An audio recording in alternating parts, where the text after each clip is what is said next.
जय हिंद, वंदे मातरम। कैसे हैं आप सभी लोग? उम्मीद करते हैं एकदम स्वस्थ होंगे और ज़बरदस्त होंगे। जैसा कि मैं लगातार टीचटी पिछटी बायोलॉजी का और आज जो है सिलेंट्रेट टॉपिक को लेकर चर्चा करेंगे। और आज ये पहली क्लास होगी खासकर सिलेंट्रेट्स की, और यहाँ से जो क्वेश्चंस आपके परीक्षा में आते हैं उन्हीं के बारे में आज हम लोग चर्चा करने वाले हैं, ठीक है। और इसके पहले अभी तक लगभग 20 क्लासेस हो चुकी हैं।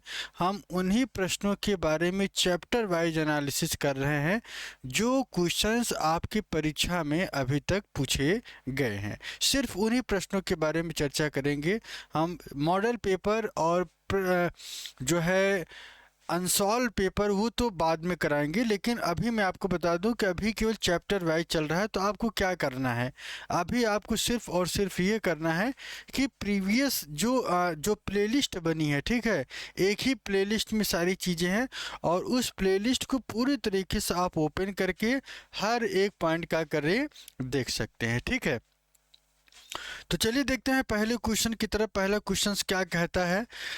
A radially symmetrical invertebrate animal with differences of tissue vulnerability will be the placed in, किस में प्लेस्ड किया गया है अगर वो सिर्फ और सिर्फ टिश्यू से बिलोंग करता है? तो चार ऑप्शंस हैं। बहुत इंपॉर्टेंट क्वेश्चन है ये, और ये क्वेश्चन सिर्फ इसलिए इम्पोर्टेंट है कि यहाँ पे डिफ्रेंशिएशन ऑफ टिश्यू वनली कहा गया है। ये शब्द याद रखना है।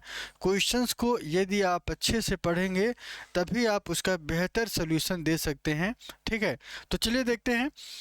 विल बी प्लेस्ड इन, किस में प्लेस्ड किया गया है खासकर रेडियली सिमेट्रिकल एनिमल्स को, इन्वर्टिब्रेट को या नॉन कॉर्डेट को?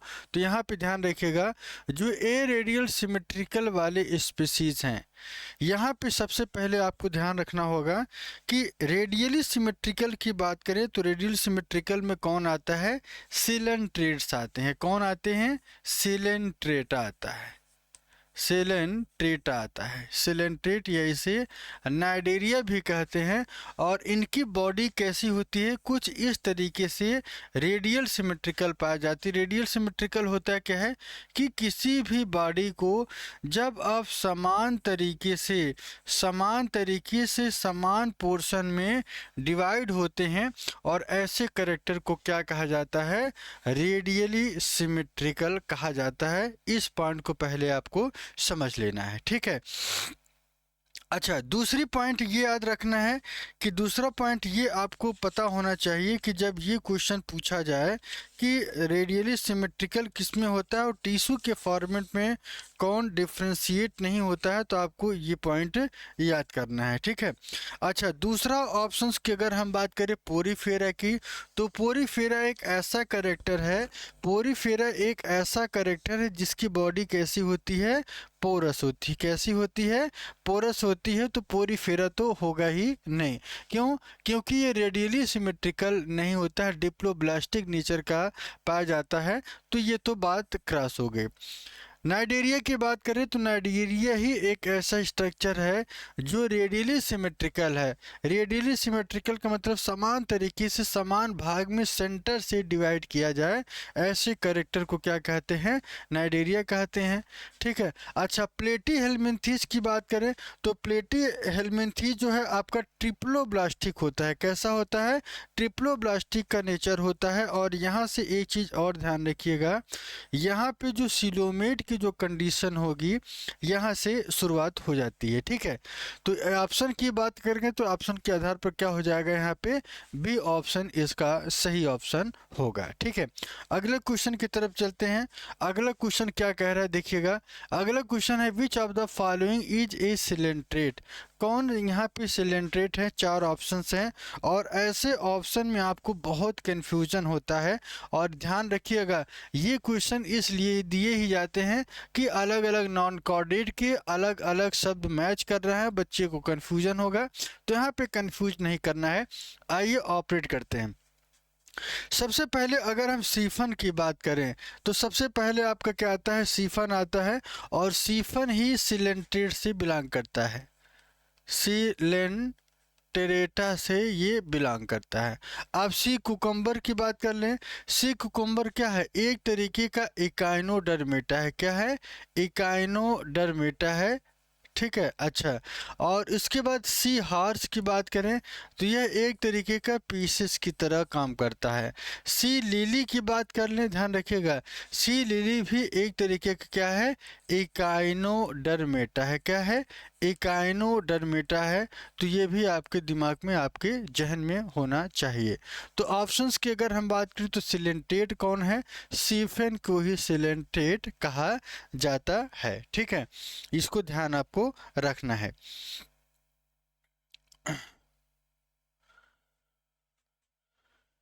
अच्छा, इसका एक और नाम याद रखिएगा, गॉर्गोनिया इसे कहते हैं। क्या कहते हैं?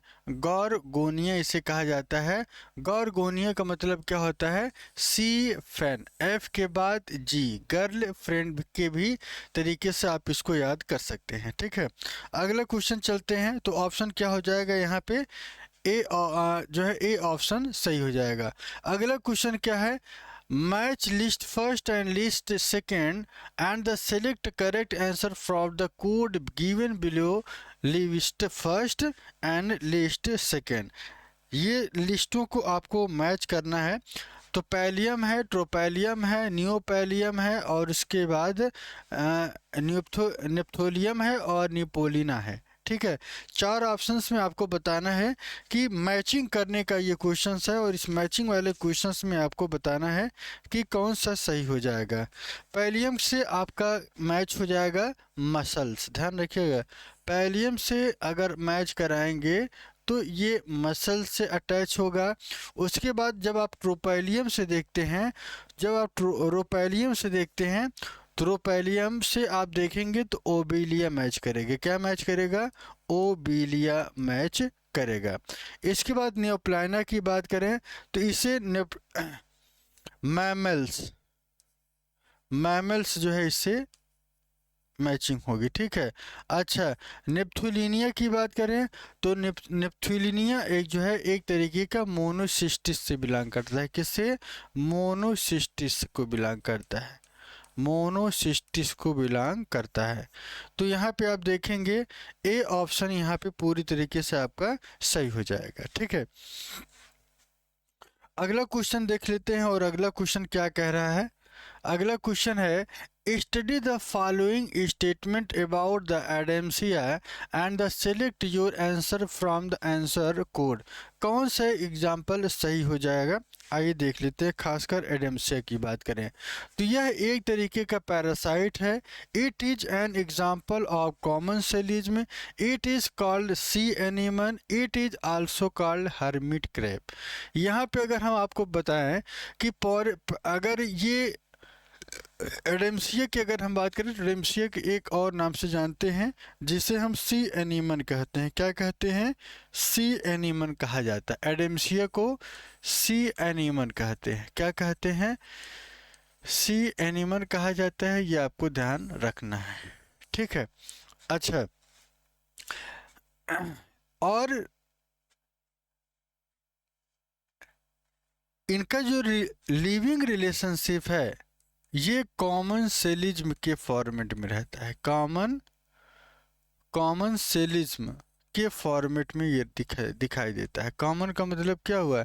जहाँ पे एक ही स्थान पे दो प्रजातियां रहती हों। जैसे कि एक एग्जांपल है आपका हर्मिट क्रैब, हर्मिट क्रैब और सी एनिमन। सी एनिमन ये दोनों क्या होते हैं? एकदम साथ ही में पाए जाते हैं। कहाँ पाए जाते हैं? ये दोनों एकदम साथ में ही पाए जाते हैं। तो पैरासाइट तो नहीं है, ये फर्स्ट ऑप्शन गलत हो जाएगा। कॉमन सेलिज्म होता है क्या? हाँ, ये पूरी तरीके से सही है। सी एनिमन की बात करें तो सी एनिमन को ही आप एडेम्सिया कहा जाता है। ये भी ठीक है। अच्छा, हर्मिट क्रैब क्या कहते हैं? क्या? नहीं, हर्मिट क्रैब नहीं कहा जाता है, बल्कि एडेम्सिया, एडेम्सिया या सी एनिमन जो है हर्मिट क्रैब के साथ में ही रहता है। तो ऑप्शन की अगर बात करें तो सेकंड और थर्ड जो है, सेकंड और थर्ड ये ऑप्शन आपका बी वाला जो है ये पूरी तरीके से सही हो जाएगा। ठीक है। अगला क्वेश्चन है साइंटिफिक नेम ऑफ सीफर। सीफर का जो साइंटिफिक नेम है किसे कहते हैं? एंटीडन कहते हैं, पिनेटुला कहते हैं, ओबिलिया, जेनिकुलेटा और क्लियोना। चार ऑप्शंस हैं, यहाँ पे चार ऑप्शंस में आपको बताना है कि साइंटिफिक नेम ऑफ सीफर किसे कहा जाता है। ध्यान रखिएगा, एंटीडन, पिनेटुला, ओबिलिया और जेनिकुलेटा, ये चार ऑप्शंस हैं जो आपको ये बताते हैं कि किसका नाम सीफर है। एंटीडन की बात करें तो एंटीडन को एकाइनोडर्मेटा कहते हैं। किसे कहते हैं? एकाइनोडर्मेटा। या ऑपरेशन देख लेते हैं, इसे क्या कहते हैं? एकाइनोडर्मेटा कहते हैं। एकाइनोडर्मेटा कहते हैं किसे? एंटीडन को। और पिनेटुला को सीपेन कहते हैं। क्या कहते हैं? सीपेन कहता है, ये सिलेंट्रेट से बिलोंग करता है। ओब्लिया जेनिटुकुला की देख लीजिए, ओब्लिया जेनिकुलेटा को क्या कहते हैं? सीफर कहा जाता है। क्या कहा जाता है? सीफर, याद रखिएगा, सीफर। और यही क्वेश्चन भी आपसे पूछा गया है कि सीफर किसका नाम है, तो आपके दिमाग में होना चाहिए कि ओब्लिया जेनिकुलेटा को क्या कहते हैं? सीफर कहते हैं। और क्लियनो को बोरिंग स्पंज कहा जाता है। क्या कहते हैं? क्लियनो को बोरिंग स्पंज कहा जाता है। क्या कहते हैं? क्लियनो को बोरिंग स्पंज कहा जाता है। तो ये आपको ध्यान रखना है, ठीक है। तो चार ऑप्शन से अगर ऑप्शंस की बात करें तो यहाँ पे सी वाला जो है करेक्ट आंसर हो जाएगा। क्या हो जाएगा? सी वाला जो है करेक्ट आंसर आपका हो जाएगा।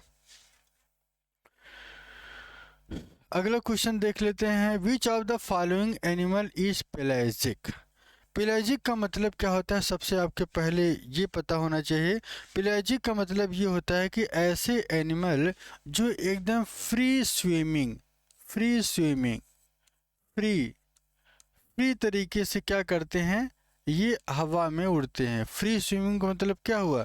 जो पूरी तरीके से मुक्त हैं, फ्री हैं, जो पूरी फ्री तरीके से जुड़ रहे हैं, ऐसे कैरेक्टर को क्या कहते हैं? फ्री स्विमिंग कहा जाता है। इसको याद रखिएगा। अच्छा, ठीक है।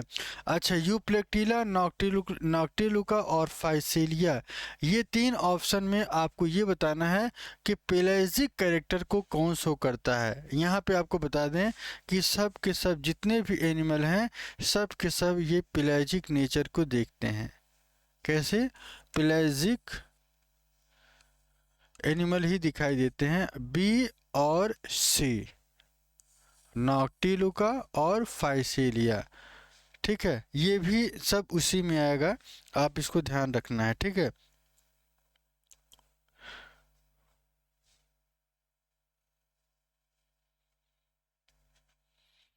ऑप्शन में देख रहे थे कि ऑप्शन जो है यहाँ पे केवल बी और सी दिया है, तो आप यहाँ पे ए भी ऐड कर लीजिएगा, ठीक है। तीनों ऑप्शन होंगे, ए, बी और सी, तीन के तीनों यहाँ पे सही देखने को मिलेगा, ठीक है। अगले क्वेश्चन की बात कर लेते हैं, और अगला क्वेश्चन क्या है आइए देखते हैं। The scientific name of red coral मूंगा इज। क्या कहते हैं? ट्यूबिपोरा म्यूजिका कहा जाता है, कोरेलियम रुब्रम कहा जाता है, रेनिला कहा जाता है और फुनगिया। ध्यान रखिएगा, चार ऑप्शंस हैं। अब रेड कोरल या मूंगा किसे कहते हैं? ये क्वेश्चन जो है यूपी पीएसएस प्री के 2001 में ये क्वेश्चन आपका पूछा गया है, ठीक है। अच्छा, कोरेलियम मूंगा की अगर हम बात करें तो यहाँ पे ऑप्शन देखिएगा, यहाँ पे कोरेलियम रुब्रम,